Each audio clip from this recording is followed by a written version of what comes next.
Welcome to A Little Bit Radical, a business podcast from Standing on Giants. I'm Rob, your host. Join me as I meet people and organisations who are doing things differently, challenging the status quo and, yes, might just be a little bit radical. I'm going to talk about trees for a second, and you may be expecting me to talk about planting them. We've covered that a fair bit on this podcast. But no, I'm talking about cutting them down. 1 million cut down each day for cardboard shipping boxes. I'm speaking to a founder today who is trying to reinvent our relationship with the humble shipping box. Matt Semmelhack is the founder of Boox. Boox is both the name of the company and the product, named one of the best inventions of 2021 by Time magazine. Boox is a reusable box and accompanying shipping system designed to make reuse fun and cool. Well, we love that. They're a B Corp and a 1% for the Planet company. Let's get into it. Matt, welcome to the podcast. Thanks, Rob. Happy to be here. So, Matt, if you are a little bit radical and you're on our podcast, so we know that you are, when your early life set you up for that? One of the most important influences for me is my grandfather. He immigrated from China when he was in his 20s and ended up being an entrepreneur and starting a company. At that time, it wasn't because VCs were throwing money at people. It was because he wanted to change the world and have an impact. And it was just kind of what he did, I think. It's just what he wanted to do. It's what drove him. He used to say, we had this expression, which was TGIF, right? Thank goodness it's Friday. And he used to say, thank goodness it's Monday. Because he liked to go to work and do his job because he was doing something impactful. So I think that was very much one of my early influences. And throughout my younger life, did not ever say, I'm going to be an entrepreneur, I don't think. And I'm not sure people do, except for a few famous examples. But yeah, really excited to think that maybe we're going to change the world a little bit.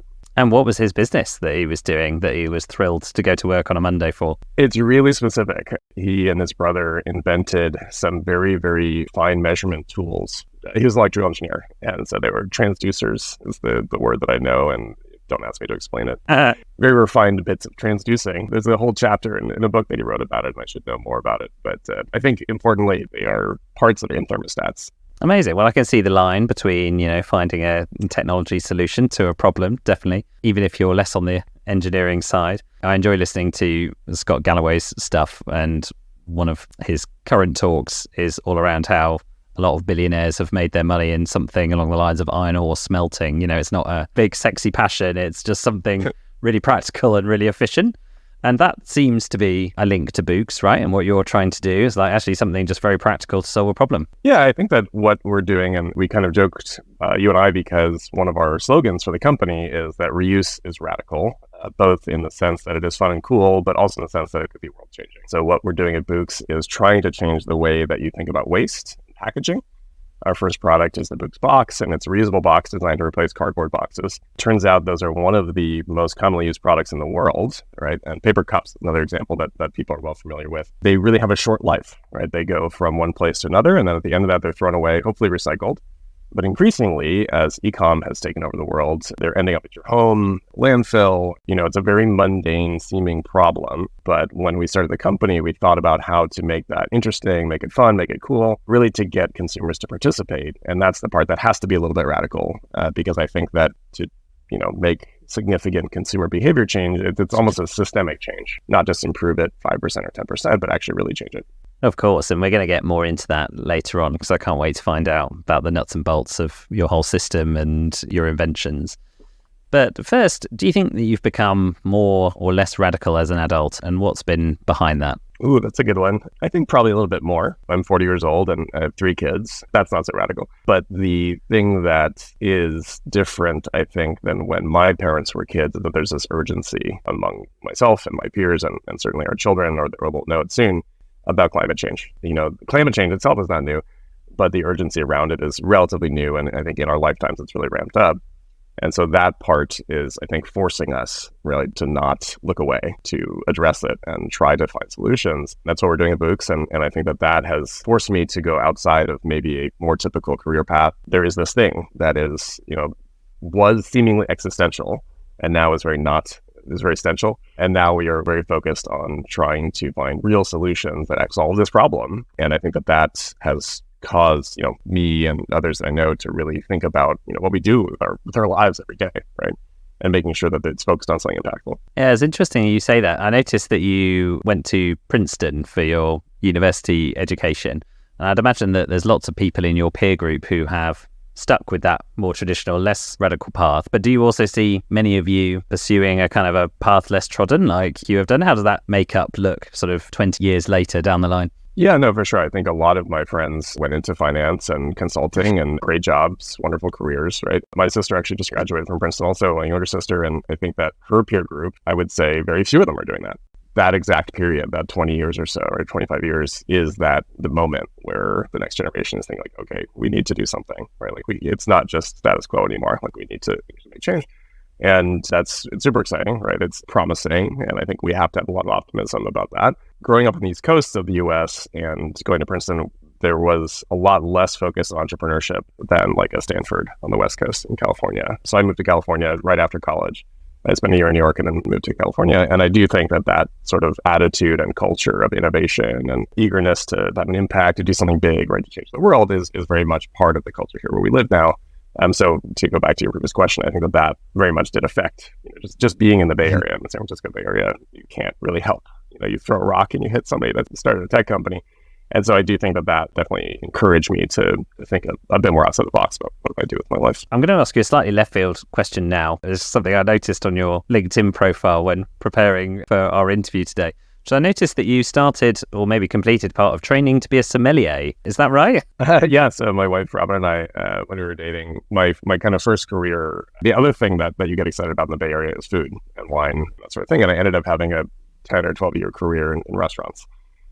So started several restaurants and then ran them. And during the process, we figured we better know something about the food that we're serving, the wine that we're serving if we're going to do this. And it turned out it's really fun. Spend time learning about wine. If you're into it, I highly encourage it. Yeah, I think I am technically a certified level sommelier among the Court of Master Sommeliers, which sounds very elaborate, and actually it's a British organization. And I think that passion persists, that, thinking about how to make something beautiful, how to make something delicious, right? Like, broadly speaking, appealing to consumers. I'm going to try to tie this back into what I currently do.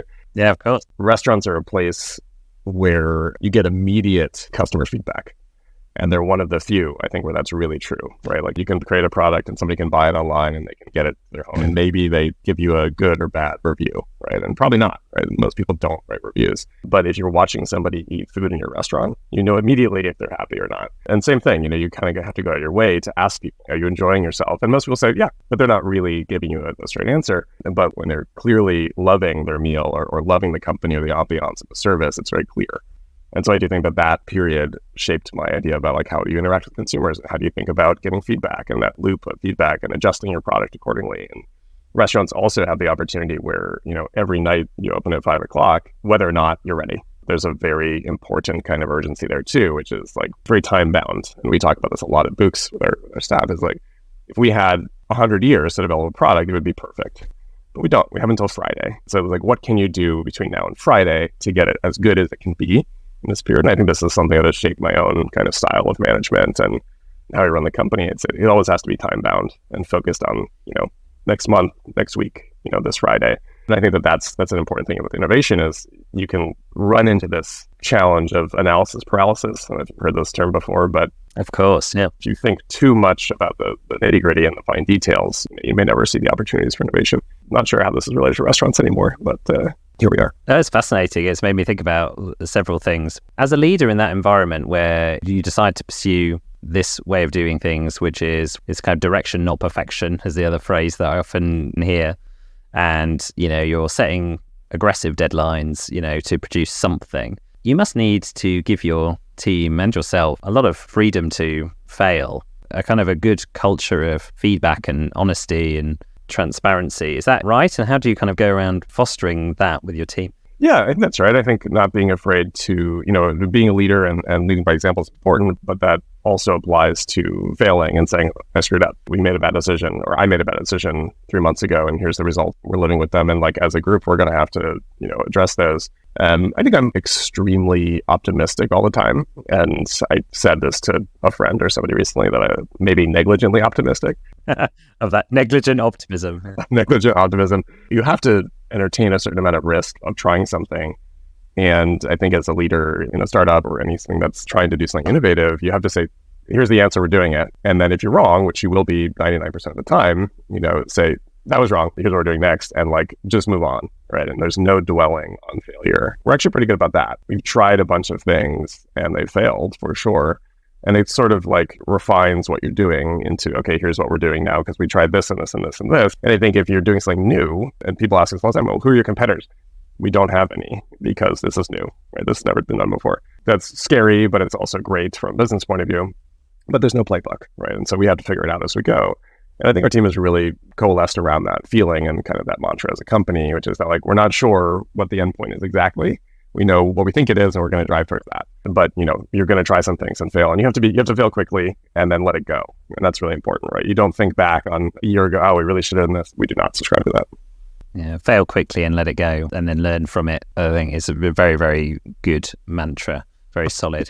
So let's move on to your work now and Boox. Before we move on to how you founded the business, can you give us a bit of context on this world and the problems associated with it? Packaging, e-commerce, as you say, which is now hugely proliferated.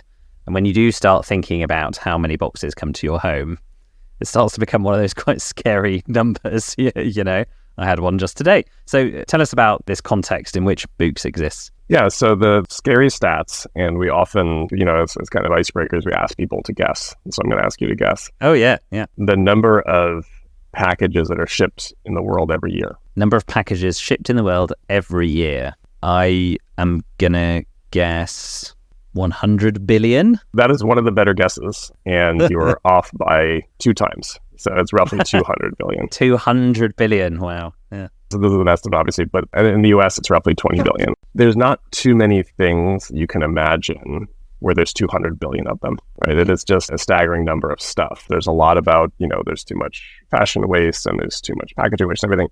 There's just very few things where there's 200 billion of them in the world. There's probably something like 20% growth every year. And so that number is just getting bigger and bigger as some of the biggest countries in the world start to modernize and get further developed. That number is going to skyrocket. It is getting faster and faster and easier to get things online into your home. I know actually in the UK, the kind of drone delivery is starting to take off. Got robot delivery in a few cities. I know Cambridge has robot delivery. I don't know whether it's fully launched or it's certainly been tested. I've seen it. And to your intro point, the material, the number one thing that people ship is cardboard boxes. And the material that cardboard boxes are made from is trees. And there's all sorts of advancements in renewable forests and strategizing around that. And, I think a lot of folks would like to think that, oh, you cut a tree down, you plant another one. We pose a more challenging question, which is, what if you didn't cut the trees down? Our solution is not yet a perfect one, and very quick to admit this, but the concept is very well understood. And just about everybody that went through elementary school or grammar school has heard reduce, reuse, recycle. Somehow along the way, in terms of how we handle waste, we've sort of forgotten about the first two. Certainly reduce, right? The amount of stuff being produced is skyrocketing. This is not really exactly what we're trying to solve. That's almost more of a cultural challenge than anything else. I will say we always advocate for, buy the highest quality thing that you can and use it for as long as you can, which is a version of reduce. But the next one, reuse, is really what we're focused on. And the concept that just about every product, I'm holding up a mouse and a pen and a coffee cup and a water glass and here's, a client's primary packaging. These things can all be reusable. The challenge is that we have to, A, get consumers to participate in the reuse process, and B, make it easy and affordable to do so. And so what Boox does is we do supply reusable boxes to e-com companies, and that's very much, kind of the product. When a client calls us and says, we'd like to use Boox, that's what they're buying.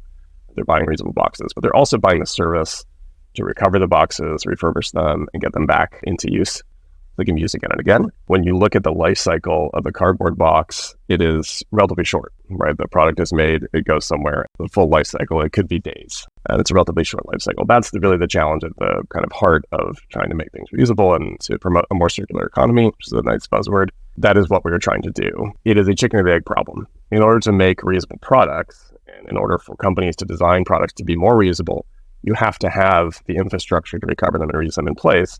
But in order to build that infrastructure, you have to have reusable products. And so this is kind of the conundrum that we found ourselves in, or I guess I identified 5 years ago. I was working at a company called Thistle, which is a plant-based meal delivery subscription company, startup at the time, and they've grown significantly since then. That was the first place I worked that had a mission. And we found that many consumers, many of our customers at Thistle were upset about the amount of waste they were receiving with their food.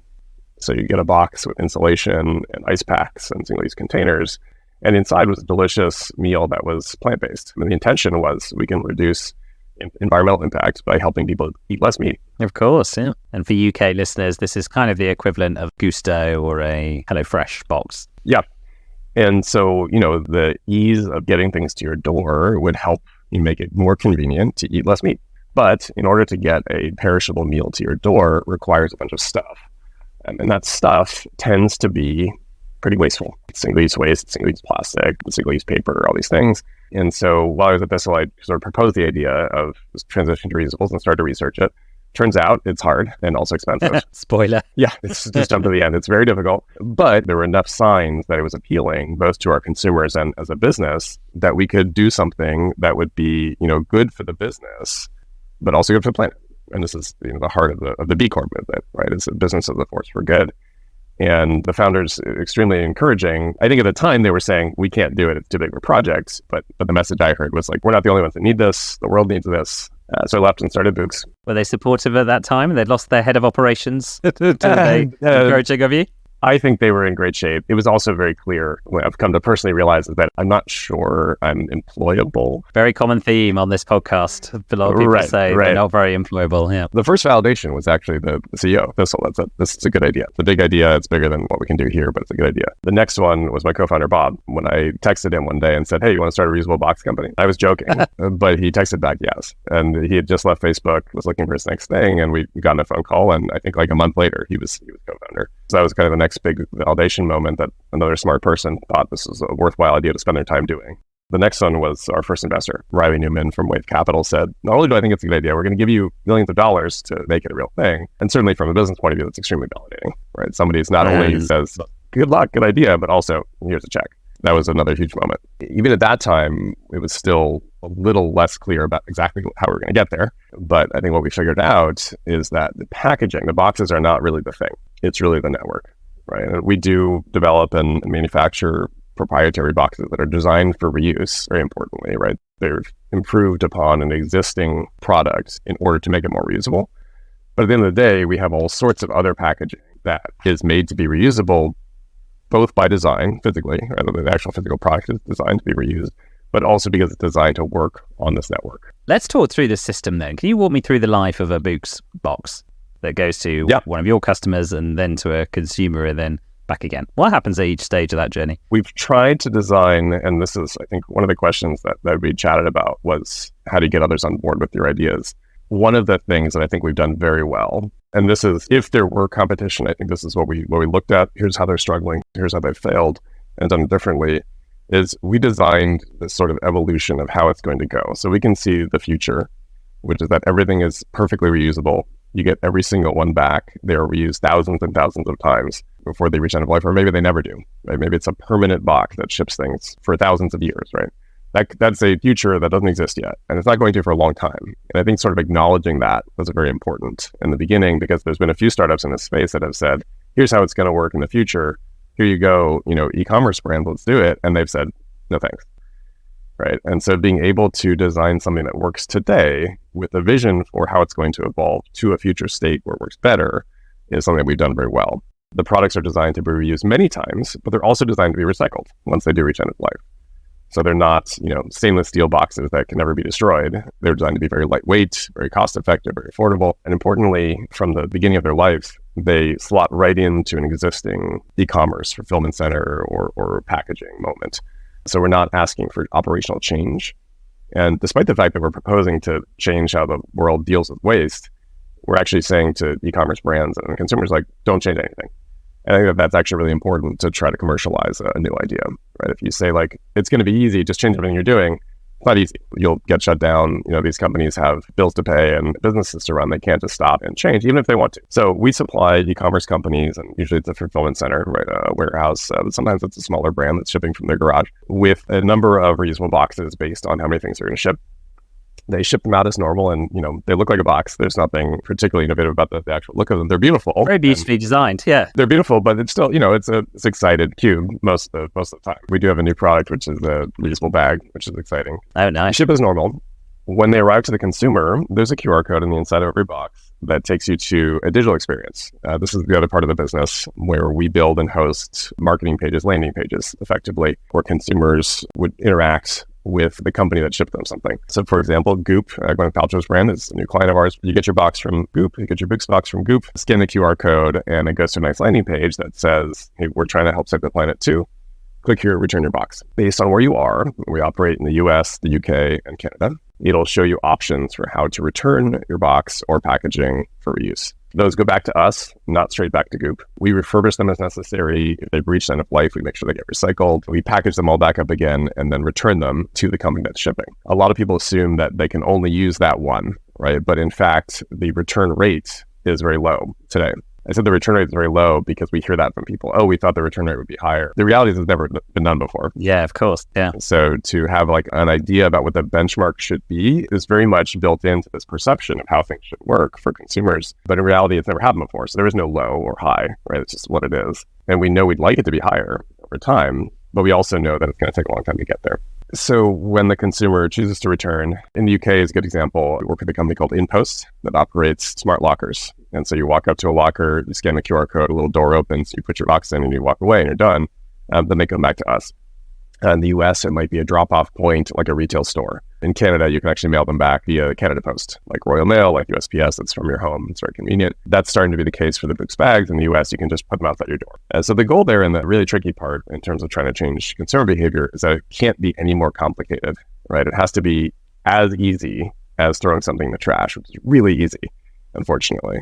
Right. And so like the bar of convenience that we're competing with is very low. We really need to work, and this is probably the thing we're most focused on, is how to make it easier for consumers to participate in reuse. Because we know, even if they're the most well-meaning person, they're busy. They've got screaming children. They've got to go to work, whatever it is. To do an additional thing is hard for a lot of people. Right. And so trying to make that as easy as possible is a big focal point for us over the next, 12 or 18 months or so. I can see that already. I'm just reflecting on my own experience of trying to do this with brands that facilitate it. Mealbox is a good example, where they like return the box to us, we'll recycle it or whatever. And it is that moment of, okay, I've got to tape it up and then I've got to take it out and take it to the post office. Although, as you say, I've actually got an InPost probably about 2 minutes now away from where I live. I would be able to do that. And it's outside Tesco, the supermarket I use, so I could do it on the way and that kind of thing. Whenever we're trying to create behavioral change, there's this kind of concept, isn't there, of nudging, but that ultimately the best way to create behavior change is to remove the alternative, right? The example is the best way to get people to recycle is to take away normal rubbish bins, trash bins, and just have recycling points. And then people will sort their things into the right sections. I imagine with reuse, we need something similar. Very convenient touch points. There are places to return items. An apartment building like I live in would have its own return locker or whatever that might be. Do you think that's in the kind of realms of the solutions that we need to adopt generally, or is there some other ideas that are gaining traction? Yeah, I think, again, it's kind of thinking about what do we need today, tomorrow, 5 years from now, and 50 years from now. I've said before that, I hope that my daughter, who's 9, when she has her own apartment or house or something, she will, never receive a cardboard box. And I do think that that's reasonable, right? So 10 years from now, whatever it is, 8 years from now, I do think that the pace of change and innovation is ramping up, right? That things happen very quickly. Change happens a lot faster than it used to. There's a lot of progress we need to make to do that. But I do think that a version of the future is that instead of, here in the US, a lot of people in California especially, people have landfill bin, not called that, but it should be a recycling bin and a compost bin.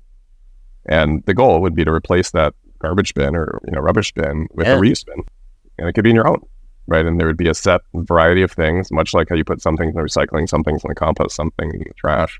There'd be a set collection of things that would go in the reuse bin instead. It would be collected in a similar way that the infrastructure currently works here, and then go off for reuse instead of going to landfill. And that's totally reasonable, right? All of that physical infrastructure exists, but we have to use it in that way. And it's back to that chicken and the egg problem. It can't happen overnight. And this is to your point of forcing it. There are governments, including actually the EU and the UK, that are proposing legislation to require reusables in certain types of packaging. I think it's amazing and obviously supportive. but it'll take time. And they know they can't, one day say, okay, no more single-use packaging, because companies will go out of business. People lose their jobs, right? And so like it has to be a transition over time. Personally, I think it could be faster, but that's the way things work, right? Like it has to go through the natural process of evolution to get to the next stage. And we'll need solutions, across society, business, government, to all be committed to this for sure. You mentioned earlier in the interview, nothing wrong with being a banker. And I wanted to turn our conversation now to you. You're a VC funded startup. And this world of money, financial services, investment, surely this has to be part of the solution as well. Talking about worlds that need to be part of the solution.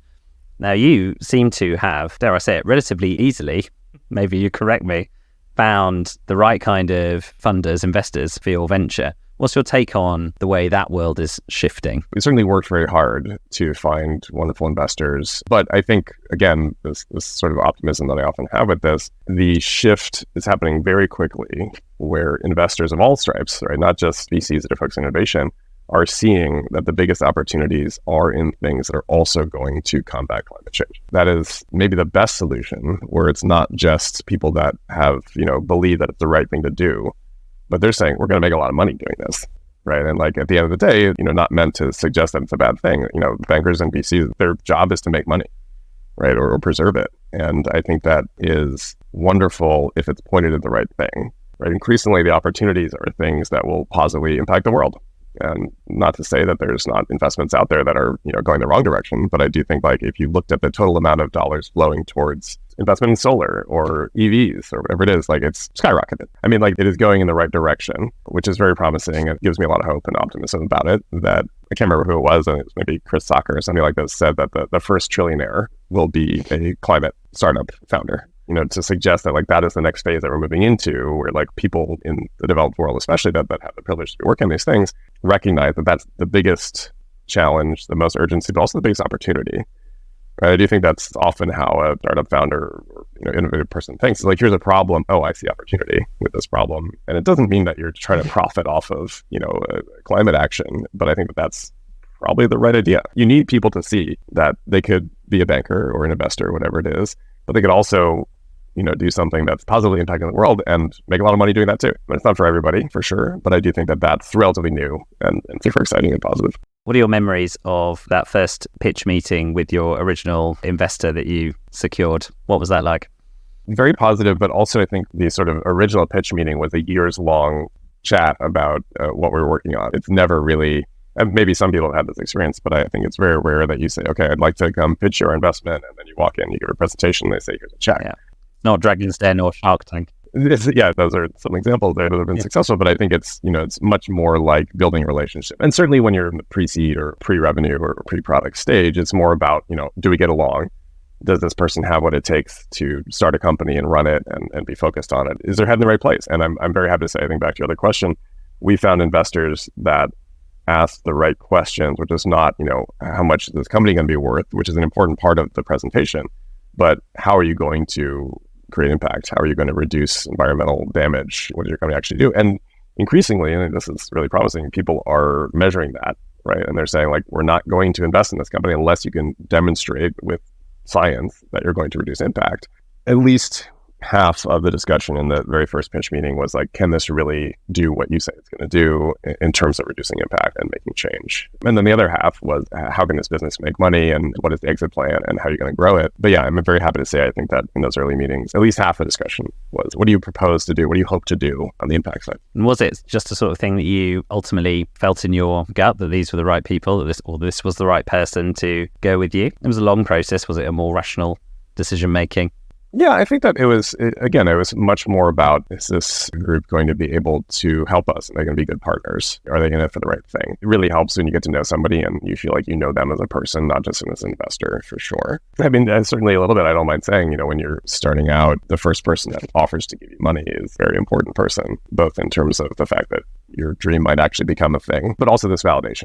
Right? It's immediate justification that like, okay, you're not as crazy as you think, right? Like somebody else actually agrees that this might be a good idea. That first investment of any type, whether it's, your uncle gives you $1,000 or a VC gives you $1 million, is extremely validating. There's a lot of talk about like, well, the founders have at different times have the power versus the investors have the power, whatever it is. And I hope most founders and investors see it as more of a partnership than a transaction. What gives you validation now, a couple of years on? I think the fact that both big companies and small companies seek us out and say, we believe in what you're doing and we'd like to consider switching to Boox is very validating. So we have never done any outbound marketing of any type. Virtually like 99% of our clients found us because another client recommended us, or they received something in the Boox box and says, this is cool. That is very validating in that we're not just, hammering people with ads until they say, okay, fine, we're interested. But they're seeking us out. And it's also very, very promising, right? It makes me feel like we're onto something good. And so like we have some of the biggest consumer companies in the world that we're in talks with, and it'll be a long time. It'll take years before anything happens there. But we also have folks that say, I quit my job and started my dream business of selling candles that I make in my garage, saying, I can't fathom the idea about putting more cardboard boxes into the world. And so I would like to use Boox. And, we say, well, how many do you need? And they say 7. and it's great. That is just as validating in a different way as a company saying, okay, we do 2 million shipments a year. We're ready to switch. We do track the annual number of shipments, and starting in 2020, our very first year of shipping, we shipped 500 boxes. In 2021, we shipped 25,000 boxes. In 2022, we shipped 1 million boxes. Wow. And so like just that, again, if you remember the number of how many boxes are shipped around the world, 200 billion, that million is a tiny, tiny fraction. But it gives me a lot of validation and hope that number continues to grow, and it has this year as well. And we're just kind of chipping away. We see the future. We know that's inevitable, but we need to chip away. We need to get there. There's a lot of work to do, for sure. That's amazing. Well, congratulations. I would certainly be validated going from 25,000 to 1 million. I think that's always a good number.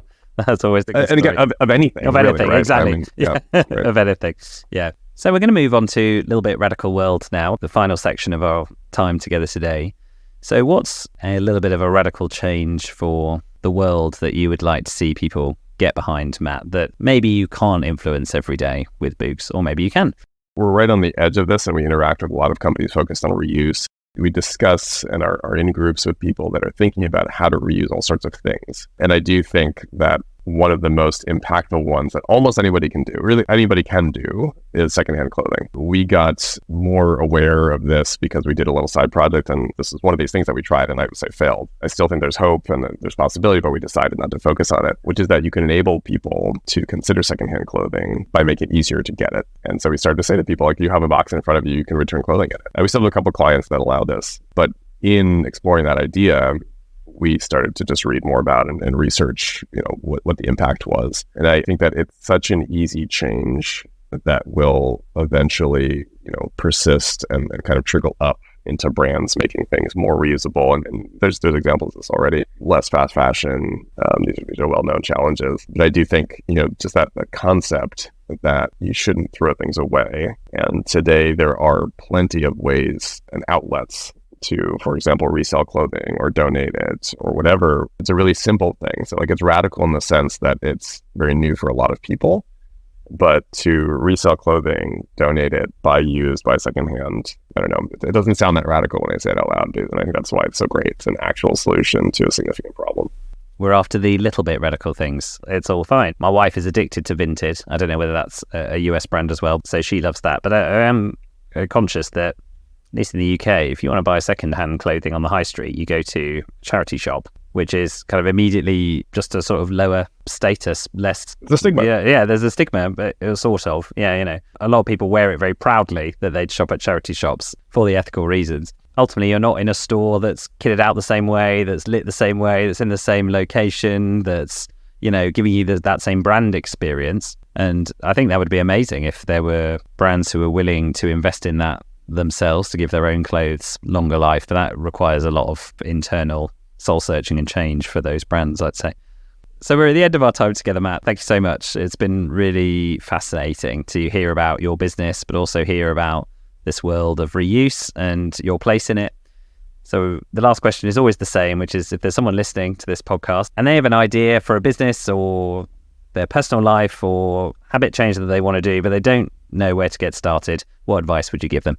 Just get started. It's easy to say, but there are so many great ideas out there that die because people are scared to share them. We have this thing that we do here, which is just going from 0 to 1. You can try your idea without raising millions of dollars, without having a team. I mean, almost anything, as long as you believe in it, as long as, it gets you out of bed in the morning, as long as you have that feeling, right? TGI Monday. I want to get back to work on this. It's probably a good idea. There's no time like the present. I'm going to say a whole bunch of rote things right now, but I mean, just get started. I love that. Very common advice from our guests as well. And I knew the way you phrased it of just getting from 0 to 1, not 0 to 100, fighting the perfectionism, not getting stuck on making it perfect. Fantastic, Matt. Thank you so much for giving us your time today. Have a great day. Thank you for listening to this podcast. If you enjoyed it, please follow us on your podcast platform. If you'd like to appear on A Little Bit Radical or have an idea of someone we should speak to, please email podcast@standingongiants.com or get in touch with me on LinkedIn. You can search Rob Fawkes or search Standing on Giants and you'll find me there. Thank you very much and speak to you next time.